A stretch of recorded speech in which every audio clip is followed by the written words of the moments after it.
ओम साई राम। जय जय साई राम। ये मैं साई शिक्षा चैनल के माध्यम से आप सबसे बात कर रही हूँ और आप सबको नम्र निवेदन है कि आप प्लीज़ इसे अच्छे से सुनिए और उसको लाइक करिए और लोगों में और शेयर करिए, जिससे कि बाबा का ही प्रचार हो।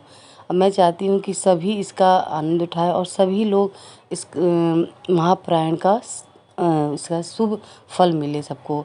एक लीलाएँ तो बहुत सारी हैं, इतनी सारी बाबा की लीला अनगिनत हैं। एक एक पल पे लीला होती बाबा की। जो बाबा को जानते हैं, जो बाबा को बहुत दिल से समझते हैं, तो बाबा तो हर पल हर क्षण एक एक चीज़ समझाते रहते हैं लोगों को। ये समझने की बात है, ये अनुभव करने की नहीं। अनुभव करो सत्य पहचानो, बाबा ने बोला है ना 11 वचन में। तो वही है। तो मैं आपको एक बहुत प्यारी सी लीला अभी तुरंत मतलब थर्सडे का ही है, मैं फ्राइडे को ही बना रही हूँ।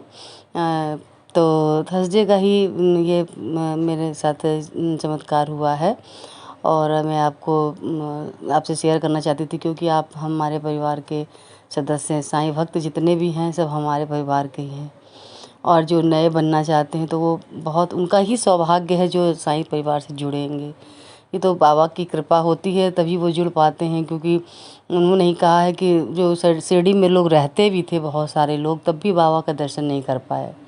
वो ऐसे अभागे थे कि वहाँ रहकर भी बाबा का दर्शन नहीं कर पाए, क्योंकि उनका सौभाग्य इतना नहीं था कि बाबा को दर्शन कर पाए। लेकिन हम लोग इतने सौभाग्यशाली हैं कि बाबा ने हम लोग को अपनाया और अपनी लीलाओं का पान कराया। ये हमारा ही सौभाग्य, नहीं तो और क्या है।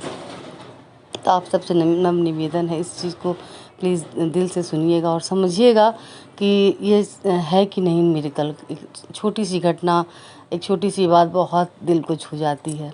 तो ऐसे भी उसी दिन की थर्सडे की ही पारायण की हम महापारायण से हम जुड़े हुए हैं।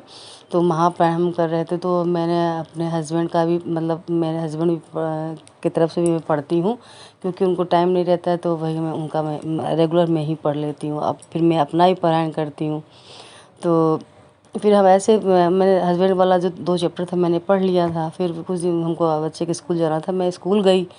टाइम नहीं था हमको कि सुबह मतलब पेरेंट्स मीटिंग में जाना था। तो मैं वहाँ से आई तो फिर हमने कहा चलो अपना चैप्टर पढ़ लेते हैं। फिर ऐसे ही बैठ के देख रहे थे, मेरा जो ग्रुप था उसमें मैंने ऐसे देखा, तो उसमें देखा कि किसी ने अपना डाला हुआ था वो 5:30 सुबह के 5:30 बजे के ही डाला हुआ था किसी ने कि मतलब मैं आज पारायण नहीं पढ़ पाऊँगी, कृपा करके आप कोई पढ़ ले और मेरे हस्बैंड हॉस्पिटल में हैं, उन्होंने लिखा था। तो मैंने देखा तो मैंने तुरंत ही लिखा कि आई विल डू इट, मतलब मैं ये पढ़ लूँगी, रीड कर लूँगी। मैंने उसमें मेंशन कर दिया। तो फिर उसके बाद एक और भी देखा तो उसका भी मैंने मेंशन कर दिया कि मैं उनका भी पढ़ लूँगी। भाई मेरे पास टाइम था थोड़ा सा, मेरे को ऐसा काम नहीं था।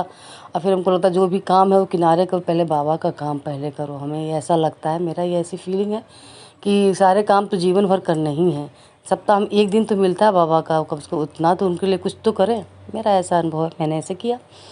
तो मैं सारे चैप्टर अपने 2 चैप्टर पढ़े। फिर उनके जो थे जिनके हस्बैंड हॉस्पिटल में थे उनका फिर 2 पढ़ा। फिर मैं एक और भी हमने किया, उनका 2 चैप्टर पढ़ा। फिर पढ़ लिया, मैंने पढ़ा। फिर सबके लिए मैं मतलब मैंने प्रे किया बाबा। पहले तो सबसे पहले मैंने उनका पढ़ा जो हॉस्पिटल में थे, उनके हस्बैंड, उनका मैंने सबसे पहले पढ़ा। हमने कहा बाबा वो ज़्यादा कष्ट में है, बाबा उनको देखिएगा, आप उनका रक्षा करिएगा, वो ठीक हो जाए। मैंने उसमें लिखा भी था कि बाबा आपके हस्बैंड को ठीक रख देंगे। मैंने उसमें लिख भी दिया था जो मैंने मेंशन किया था कि मैं पढ़ूँगी उसमें। तो ऐसा हुआ तो फिर मैं पढ़ ली, फिर हो गया ठीक। तो इसी तरह होता है, सारा दिन बीत गया, बाबा का ही नाम। फिर शाम को मेरे हस्बैंड आए ऑफिस से, जहाँ पे वो काम करते हैं, वो उनको किसी काम से डिपो जाना पड़ा। तो वहाँ पे जैसे माल वगैरह लोड होता है तो ट्रक वगैरह जाती है, तो वहाँ पे जैसे चेन लगी रहती होगी, देखते होंगे चेन लगी रहती है कि मतलब भारी मतलब वाहन अंदर ना जाए, खाली पैदल ही लोग जा सकते हैं। तो वो उनको पेपर वर्क कुछ कराना होता तो वो जा रहे थे मतलब उसी तरफ। तो वो जा रहे थे, चेन लगी हुई थी और इस तरफ उन्होंने पैर रखा था, दूसरी तरफ जो पैर रखा तो वो गड्ढा शायद छोटा सा कोई गड्ढा था। गड्ढे पे मतलब पत्ते वगैरह सब अभी खूब पतझड़ वगैरह चल रहे थे जैसे, तो पत्ते से वो पूरा मतलब गड्ढा दिखाई नहीं दे रहा था।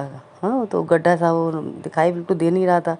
तो वो क्या कहते हैं, उन्होंने इस तरफ एक पैर रखा, दूसरी तरफ उधर पैर, तो पैर जो गड्ढे में चला गया उनका मतलब डिसबैलेंस हो गया वो। और आगे जो था सारे लोहे की रेलिंग लगी हुई थी, मतलब वहाँ पे कई लोहे का बिल्कुल लाट था, समझ लीजिए मोटा मोटा जो रोल होता है वहाँ पे वर्क होता है, वो सारे लोहे की राड, मतलब वो अगर गिरते तो सर उनका उसी पे पड़ता सीधे। मतलब बाबा की मिरेकल, वो शायद उसी के माध्यम से बाबा हमारे हस्बैंड को बचाना चाहते थे, उनकी रक्षा करना चाहते थे, तो बाबा ने ये हमको करवाया और बाबा ने ये मुझे मेरे द्वारा मैसेज देना चाहे लोग को कि ये देखो, अगर आप दूसरे के लिए अच्छा करोगे तो ऑलरेडी आपका अच्छा होगा। ये बिल्कुल सच्चाई है, इसमें कोई दो राय नहीं है। अगर आप दूसरे के लिए, बगल वाले के लिए अच्छा मानोगे कि मेरे पड़ोसी का ये अच्छा हो, भगवान उसका ठीक हो जाए, तो ऑलरेडी आपका अच्छा होगा। ऐसा हर इंसान को सोचना समझना चाहिए और सभी की ये धारणा होनी चाहिए कि किसी के लिए कोई बुरा ना सोचे, किसी का कोई अहित ना सोचे। हर वक्त इतना ही हो कि प्रभु सबकी रक्षा करना, क्योंकि हर इंसान का जीवन प्रभु का दिया हुआ है, उनकी कृपा जब हो, अच्छा बुरा तो उनके हाथ में। लेकिन हम अपना मुंह मलिन ना करें, हम अपना दिमाग और ये एक भावना गलत ना करें कि किसी का खराब हो। हाँ, जो समय होगा वो सबको दिखना है भाई, अच्छा बुरा सबके साथ अच्छा आता समय, बुरा आता। लेकिन मैंने देखी छोटी सी, क्या बहुत मेरी ज़िंदगी के लिए तो बहुत बड़ी घटना थी कि आज पता नहीं क्या होता, भगवान जाने। अगर मेरे साईं के रहते हुए किसी को कोई चीज़ छू नहीं सकी, वो समझ ले बाबा ने कृपा की। और वो बहुत से ऐसे आए कि देखो आज हम मरते मरते ऐसे, हमने कहा बाबा की कृपा है, बाबा ने ही बचाया। बाबा ने कहा कि तुम दूसरे के लिए अच्छा सोची, तो बाबा ने हमारा अच्छा कर दिया। इसलिए हम सब आप साईं भक्तों को कहें कि आप सब सभी के लिए अच्छा सोचिए, आपका बाबा ज़रूर से ज़रूर अच्छा करेंगे, अच्छा करेंगे। आज नहीं तो कल ज़रूर करेंगे। ये मेरे बाबा का नाम दयानिधि है, वो दया तो करेंगे कभी ना कभी। बाबा ये ऐसा विश्वास, दृढ़ विश्वास होना चाहिए अपने प्रभु पर, अपने साईं पर। आप सबको नम्र निवेदन है, प्लीज़ इसको बहुत बहुत शेयर करिए, जिससे कि और भी लोग इसका लाभ उठाएं और समझें, महापारायण से जुड़ें, उससे जिससे लाभ होगा और जीवन में अपना अच्छा शुभ और संस्कार अच्छा